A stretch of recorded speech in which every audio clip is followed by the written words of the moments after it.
नमस्कार, आप देख रहे हैं रेवा दर्शन। मैं सचेता बघेल आपके साथ। आइए नजर डालते हैं आज की प्रमुख खबरों पर। मऊगंज एवं हनुमना में 13 सितंबर को नसबंदी शिविर आयोजित की जाएगी। सुपर स्पेशलिटी हॉस्पिटल की बड़ी उपलब्धि, अस्पताल में 1000 से अधिक लोगों का किया गया कार्डियोलॉजी प्रोसीजर। कांग्रेस नेता सिद्धार्थ तिवारी ने निज निवास महिया में एक पत्रकार वार्ता आयोजित कर देश व प्रदेश की सरकार पर कई गंभीर आरोप लगाए और भूमाफियाओं की तानाशाही आम लोगों के लिए बनी मुसीबत। खबरों पर नजर अब विस्तार से।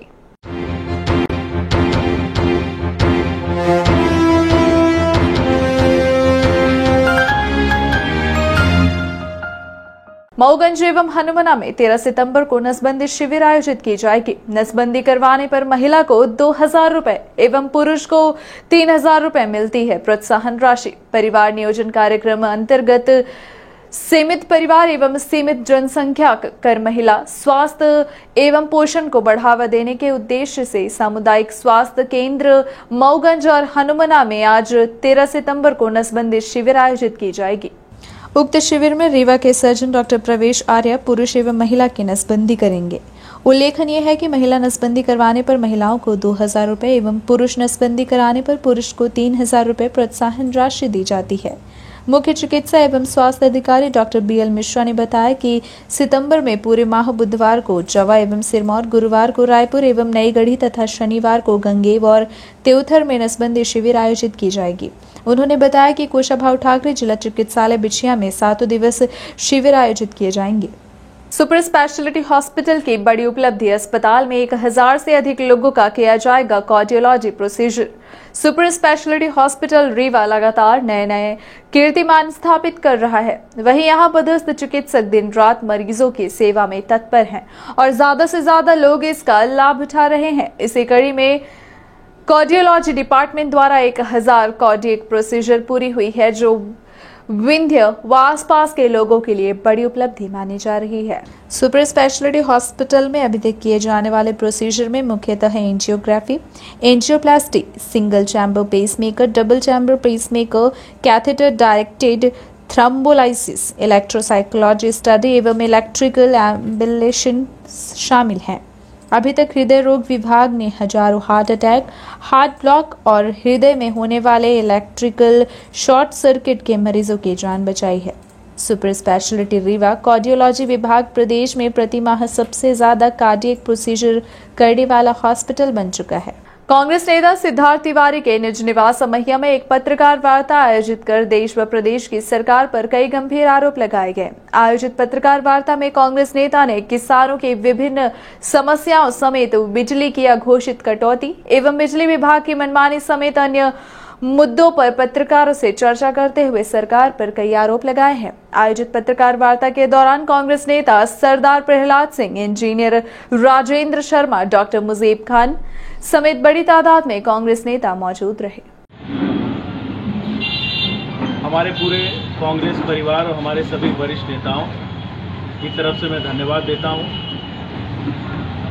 कि आप सब पूरी संख्या में आए और किसानों की, गरीबों की, पिछड़ों की, लाचारों की लड़ाई का एक हिस्सा बने। आप प्रजातंत्र के चौथे स्तंभ हैं और कभी कभी तो ऐसी स्थिति आ जाती है देश के सामने जबकि बाकी 3 स्तंभ उतने अच्छे से काम नहीं करते हैं जितना आप करते हैं और आप देश को संभालते हैं। आज हमारे देश के सामने आजादी के बाद से सबसे विषम परिस्थिति है। 20-20 लाख किसान एक मैदान पे आंदोलन करते हैं और प्रधानमंत्री जी को अपने एसी कमरे में बैठ करके एक शब्द बोलने का भी समय नहीं मिलता। 2003 में बिजली के मुद्दे में आई हुई भारतीय जनता पार्टी सरकार, जिसने कि कहा कि हम 100 दिन में सबको बिजली दे देंगे, आज स्वयं ऑर्डर पास करती है कि हम 10-12 घंटे से ज्यादा बिजली 24 घंटे में नहीं दे सकते। और ये तब जबकि कांग्रेस पार्टी की 2003 में दिग्विजय सिंह जी की सरकार में रखी हुई नींव के कारण बिजली की आपूर्ति हुई और वो इंफ्रास्ट्रक्चर हमने दिया जिस पर आज भारतीय जनता पार्टी की सरकार राज कर रही है। हमारी सरकार ने जितनी भी स्कीम लाई थी, चाहे वो 51,000 रुपए कमलनाथ जी ने दिया बेटियों की शादी के लिए, ब्लॉक स्तरों पे बिना घूस लिए वो पैसे नहीं दिए जा रहे हैं। जिस आवास योजना की बड़ी भारी बात करते हुए मोदी जी आए हैं सरकार में और शिवराज सिंह चौहान जी और मोदी जी अपनी फोटो जरूर उसमें लगाते हैं, भले बेचारे जिसका घर है उसकी फोटो कहीं ना मिले। उसकी सच्चाई मनगवा के घुशियारी में आप सबने देखी। प्रधानमंत्री आवास का एप्लीकेशन लगा था, घूस देने का पैसा उस पांडे परिवार के पास नहीं था, इस कारण से उनकी मृत्यु मकान के नीचे दब करके हुई। इसके जिम्मेदार मुख्यमंत्री और प्रधानमंत्री हैं और सीधे मुख्यमंत्री हैं और उनके ऊपर 302 से मुकदमा होना चाहिए। मैंने मांग की थी और 50-50 लाख रुपए की हर व्यक्ति को राशि मिलनी चाहिए। नेग्लिजेंस के चलते वो भी सरकार ने अभी तक नहीं दी। धान की खेती बर्बाद हो गई, करीब करीब जिला सूखे के स्तर पे आके खड़ा हो गया। बारिश कम हुई लेकिन दोहरी मार सरकार के द्वारा मारी गई जब उनको किसानों को बिजली नहीं दी गई, सिर्फ बिल दिए गए।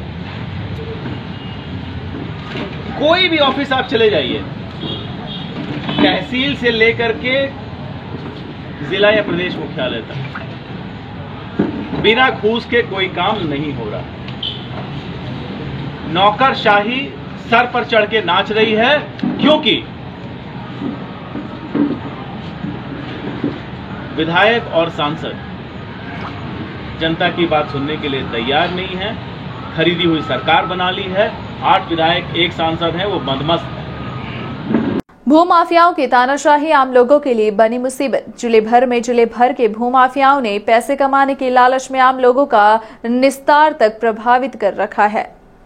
मामला है रीवा हुजूर तहसील अंतर्गत सिमरिया सिरखनी का, जहां सरकारी नाले पर अवैध अतिक्रमण कर प्लॉटिंग कर दी गई है, जिसकी वजह से आम रास्ता प्रभावित हो रहा है। इस बात को लेकर सामाजिक कार्यकर्ता वादी वक्ता वी.के. माला रीवा कलेक्टर को ज्ञापन सौंपते हुए इस दिशा में कार्यवाही की मांग की है। ज्ञापन के माध्यम से जानकारी दी गई है कि प्लॉटिंग कर नाले पर अवैध कब्जा कर रोड गांव की सड़क प्रभावित कर दी गई है, जिसके चलते आम लोगों को अनेकों मुसीबतें झेलनी पड़ रही हैं। इस संबंध में रीवा कलेक्टर सहित तहसीलदार से शिकायत की गई है, जिस पर कलेक्टर द्वारा जांच के आदेश दिए गए हैं, परंतु अभी तक जांच प्रतिवेदन नहीं दिया गया, न ही कोई कार्यवाही की गई। इस संबंध में सामाजिक कार्यकर्ता बी.के. माला का क्या कहना है, आप खुद सुनिए। रीवा जिले के तहसील हुजूर अंतर्गत ग्राम सिरखनी अजगरहा के अंतर्गत ग्राम सिरखनी की भूमि जो बाईपास से लगी हुई है, इस ग्राम सिरखनी में जो 30 गांवों का नाला है जो पूर्व से कई गांवों से निकल के आता है और नाला बाईपास से क्रॉस होता है जो बीहर नदी में जाके मिल जाता है। उस सिरखनी के पास कुछ भूमाफियों ने प्लाटिंग करके उस नाले को अपने नाम पट्टा भी करा लिया है और कुछ भूमाफियों ने उसके बगल की आराजी को वहां समतलीकरण करके विक्रय करने का प्लान किया है। आज जो नाला आज से लगभग 100-150 वर्षों पुरातन सनातन का, जब से हमारे पूर्वज व हम लोग जानने लायक हो, तो नाला यथावत देख रहे हैं, पर नालों को भी कुछ लोगों ने भूमाफियों ने अपने कब्जे में ले लिया है और वर्तमान में नाले पर पट्टा करके नाले में पट्टा भी करा लिया गया है कुछ लोगों के द्वारा और साथ ही कुछ लोगों के द्वारा नाला ही पाट दिया गया। बाईपास में कई करोड़ों की एक पुल बनी है जिसमें लगभग 8 ढोले उस पुल में लगे हैं और वहीं से पानी की निकासी होती है, वो पानी निकासी होकर बिहार में मिलती है। आज ये पूरे तहसील हुजूर के अंतर्गत यहाँ अजगरहा, सुनौरा, गुठमा, भांटी, टिकुरी, इटौरा, बरा, कोपरिहन, सिरखनी में पूरी तरह प्लाटिंग हो गई है। पानी निकासी का कोई क्षेत्र बचा ही नहीं है। तो ऐसी परिस्थिति में एक ऐसा भी बड़ा सा नाला है जो रेड जोन ग्रीन जोन के एरिया में आता है, जिसके दोनों साइड रेड जोन में 10-10 फीट की एरिया छोड़नी चाहिए नाले में, परंतु भूमाफियों ने दो नाले को पाट करके समतलीकरण करके विक्रय कर दिया। रेरा है, रेगुलेशन के अंतर्गत खुलेआम भूमाफिया बेच रहे हैं, उसकी रजिस्ट्रियां हो रही हैं। रजिस्ट्री रेगुलेशन के अंतर्गत कैसे कर रहे हैं, रजिस्ट्रार उसको कैसे रजिस्ट्रियां कर रही है, अपने आप में एक गंभीर विषय। इस संदर्भ में हमने माननीय तहसीलदार महोदय के और माननीय कलेक्टर महोदय के संज्ञान में विषय लाया है। माननीय कलेक्टर महोदय रीवा ने जांच के निर्देश तहसीलदार महोदय रीवा को दिए हैं। पटवारी संबंधित मौका निरीक्षण भी किया गया है। पटवारी द्वारा निरीक्षण करने के बाद प्रतिवेदन माननीय तहसीलदार को सौंप दिया गया है, पर संबंधित व्यक्तियों के विरुद्ध रजिस्ट्री पर आपात एफआईआर की कार्रवाई आज दिनांक तक नहीं की जा सकी है। और हम आपके माध्यम से मांग करते हैं कि संबंधित व्यक्तियों के विरुद्ध एफआईआर होनी चाहिए और तत्काल उनकी रजिस्ट्री निरस्त होनी चाहिए और नामांतरण पर रोक लगनी चाहिए और भविष्य में कोई रजिस्ट्री नहीं होनी चाहिए। इस आशय का हमारा निवेदन माननीय जिला प्रशासन से है, ताकि जल संरक्षण संवर्धन के लिए व्यवस्थाएं बनी रहनी चाहिए और तालाबों पर बेजा कब्जा नहीं होना चाहिए। ये किनके द्वारा किया जा रहा है? ये कुछ भूमाफिया हैं जो एग्रीमेंट करते हैं। खान साहब की जमीन है, उसी में 1 एकड़ 20 डिसमिल की लैंड है, वहीं पर कुछ भूमाफियों ने एग्रीमेंट करके जमीन में प्लाटिंग की जा रही है। और हमारे पास वीडियोग्राफ है, हमारे पास फोटो है और इस संदर्भ में माननीय तहसीलदार को हमने पूरी कॉपी, माननीय कलेक्टर साहब को पूरी कॉपी विथ रिकॉर्ड के साथ, नंबर के साथ हमने उनको सौंपा है, जिसकी आपकी भी एक कॉपी उपलब्ध कराएंगे हम। तो हम चाहते हैं कि ऐसे भूमाफियों पर त्वरित कार्रवाई होनी चाहिए जो जल स्तर को नष्ट करने का काम कर रहे हैं, नाली और नाले को नष्ट करने का काम कर रहे हैं, उनके खिलाफ कार्रवाई होनी चाहिए। सरहंगों ने घर में घुसकर पति व पत्नी के साथ की मारपीट। मामला हनुमाना थाना क्षेत्र के निसिरगवा में महिला व उसके पति के साथ घर के ही लोगों ने मारपीट की है। इस बात की शिकायत महिला ने थाने में दर्ज कराई है और जेठ देवर सहित ससुर पर आरोप लगाया है। रीवा जिले के हनुमाना थाना क्षेत्र अंतर्गत मिसिरगवा गांव की रहने वाली महिला रविवार देर शाम महिला थाने पहुंची और थाने में रिपोर्ट दर्ज कराई है। और महिला ने बताया कि मेरा पति बाहर रहकर मजदूरी करता है। विगत दिनों पूर्व जेठ देवर ससुर के द्वारा इसके साथ मारपीट की गई। इस घटना में महिला का पति गंभीर रूप से घायल हो गया है, जिसे उपचार हेतु अस्पताल में भर्ती कराया गया। महिला ने अपने ही घर के जेठ देवर और ससुर पर जोर जबरदस्ती करने का भी आरोप लगाया है और कहा कि पूर्व में भी कई बार इनके द्वारा जोर जबरदस्ती की गई थी तथा घर में घुसकर गलत करने का प्रयास किया गया। इस मामले में शिकायत लेकर महिला हनुमाना थाने पहुंची, लेकिन पुलिस कोई कार्यवाही नहीं कर रही है। कार्यवाही न होने से आहत महिला ने चेतावनी दी है कि अब उसके पास आत्महत्या करने के अलावा कोई दूसरा विकल्प नहीं है। जी, मैं हनुमाना थाना से आई हूँ। आपके साथ क्या घटना हुई? मेरे साथ मेरे देवर और मेरे जेठ बहुत हमें दुखी करते हैं, मारपीट करते हैं, हमें घर में रहने नहीं देते, हमारा कोई हिस्सा हक नहीं देते। हमारे दहेज का भी सामान जो मिला था वो भी छीन के रख लिए। हम बाहर रहते थे, हमें मारपीट के भगा देते थे, हम बाहर रहते थे। लेकिन वहाँ 2 साल लॉकडाउन हुआ, हमारे हस्बैंड का सैलरी कम है तो हम इस वजह से घर आ गए। हम वहाँ एडजस्ट नहीं कर पा रहे। अब घर में हमें रहने नहीं दे रहे हैं, घुसने नहीं दे रहे हैं, हमारे साथ बदतमीजी करते हैं, आए दिन मारपीट लड़ाई झगड़ा करते हैं। क्या ये शादी के बाद से ही परेशान कर रहे हैं? जी, शादी के बाद हमारे सास ससुर एक्सपायर हो चुके हैं। शादी के 21 साल बाद तब से ये कर रहे हैं। आपने आवेदन में जो दिया है थाने में जी, उसमें आपने आरोप लगाया कि आपके जेठ आपके साथ बलात्कार करने का प्रयास करते, जेठ और देवर। जी, जेठ का क्या नाम है? कृपा शंकर मिश्रा। और देवर? देवर के नाम है रमाशंकर मिश्रा। तो क्या ये हकीकत है कि आपके साथ बलात्कार करने के प्रयास करते हैं? जी, ये है। जी। अच्छा, इसकी शिकायत आप कहाँ की है? मैं इसे हनुमाना थाना में की। कुछ उसमें पुलिस ने कुछ कार्रवाई की? नहीं की। पुलिस ना मेरे घर पे आई है और ना कोई कार्रवाई की है। मैं दरोगा को लगातार, दरोगा का नंबर भी मैं सेव की हूँ। हाटा थाना लगता है। पहले मैं हनुमाना गई, फिर बाद में पता चला कि ये जो है तो चौकी हमारी बढ़ चुकी है, हाटा में लगती है। जब मैं हाटा गई, हाटा का पता निकाली तो फिर उन्होंने कहा कि एक काम करो, हाटा के दरोगा का नंबर ले लो। मैंने हाटा दरोगा का नंबर ली, दरोगा के पास फ़ोन की। 2-4 दिन से हमारा मेन रोड के किनारे घर है, मकान है, उधर से गुजरते हुए भी देखी पुलिस को। मैंने बार बार कॉल की, सर हमारे यहाँ मैं 3 दिन से रिपोर्ट क्लियर हो गया, 4 दिन से हो गया। इससे पहले भी एक बार गई थी तो 3-4 बार रिपोर्ट वहाँ हो चुकी है। नकल भी आपके सामने है, मेडिकल की रिपोर्ट नहीं दी है।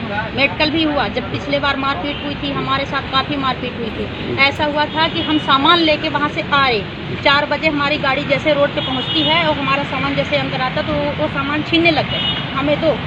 तो हमने कहा कि जब हमें घर से कभी हम बीमारी में दुखी में, एक्सीडेंट हमारे बच्चे का हुआ, कोई हादसा में हमारे साथ नहीं दिए हो तो हम अपना सामान नहीं देंगे, अपने कमाई से बनाए। तो इन्होंने मारपीट चालू कर दिया। आते ही हम 2 दिन से भूखे प्यासे थे। हमारे बच्चे 2 छोटे छोटे थे, एक 10 साल का है, एक 8 साल का है, जो कि वो भी दोनों भूखे थे। 2 दिन का हम सफर किए थे, पिकअप से सामान लेके आए थे। पूरी समाज, पूरी जनता वहाँ सड़क पे देख रही थी। ये लॉकडाउन का मामला है, लॉकडाउन के दौरान नहीं, अभी रक्षाबंधन से 1 दिन पहले हमारा सामान लेके आई थी। हमने 21 तारीख को आई थी। आपके पति कहाँ हैं, वो क्या कहते हैं? हमारे पति साथ आए थे, उनके साथ मारपीट किए। वो भी हमारे साथ पुलिस चौकी थाने पे गए थे। जब उनके साथ इसके बाद भी कुछ नहीं हुआ, फिर दोबारा मारपीट हुआ। जब हम 2-4 दिन, हमारे पास पैसा नहीं था, क्योंकि 30-40 हज़ार हम गाड़ी कर लिए, जो बचा खुचा था हम अपना सामान लेके आ गए। हमारे पास पैसा नहीं था, तो हमारे पति 2-4 दिन यहाँ हनुमाना में इलाज कराए, ठीक नहीं हुए। यहाँ एक शर्म में नहीं आया था कि पसली टूटी है, पहले ऐसा था। फिर वहाँ CT स्कैन किए, जो कि इस समय संजीवनी हॉस्पिटल काशीपुर में एडमिट आपके पति जी है ना? आप यहाँ क्या किस उद्देश्य से? और सामान नहीं दिए, इसलिए हमारे साथ फिर वो मारपीट करना शुरू कर दिया। चलिए, आपने सामान नहीं दिया, आपके साथ मारपीट। यहाँ किस उद्देश्य? मैं इस उद्देश्य से आई हूँ कि ऐसे जो करते हैं, जो ऐसे औरत, कम से कम मैं 12 साल से प्रताड़ित हूँ। मैं हमेशा, मेरे हस्बैंड भेजते थे, जब हम वहाँ परेशानी में जाते थे, हमारे पैसे कम पड़ने लगते थे, तो हमारे हस्बैंड वहाँ भेजते थे कि हमें ले जाके छोड़ देते थे, वो जॉब पे चले जाते थे। तो ये हमें मारते पीटते थे, प्रताड़ित करते थे। हमारे साथ कई बार उल्टा सीधा करने को कोशिश किया, तो हम जो है तो भाग जाते थे अपने हस्बैंड के पास। लेकिन जब थक गए, एक ने कि एक दिन तो मुझे यहाँ रहना ही होगा, मेरा हक है, मुझे लेना होगा, क्योंकि मेरे पास 2 बच्चे हैं। तो जब मैं ज़बरदस्ती हो गई कि अब पुलिस चौकी के, मैं प्रशासन की मदद लूँगी। पहले ये गाँव बस्ती समझाते थे कि मत जाओ, क्योंकि ये इज्जत का सवाल है। ये तो जब एक मर्द अपने मर्यादा से बाहर जा रहा है, तो मैं तो एक औरत हूँ। जिस घर का मर्द मर्यादा में नहीं है, तो औरत कैसे मर्यादा? अब यहाँ कहाँ आई हैं आप? जी, मैं यहाँ महिला आयोग पुलिस चौकी में आई हूँ। महिला थाना आई है? जी, महिला थाना आई। ठीक। तो मैं तो यहाँ महिला आयोग में चाह रही थी, तो महिला आयोग यहाँ नहीं है। महिला आयोग नहीं, महिला थाना। ये थी आज की प्रमुख खबरें। आगे की खबरों के लिए बने रहे रेवा दर्शन के साथ। दीजिए हमें इजाजत। नमस्कार।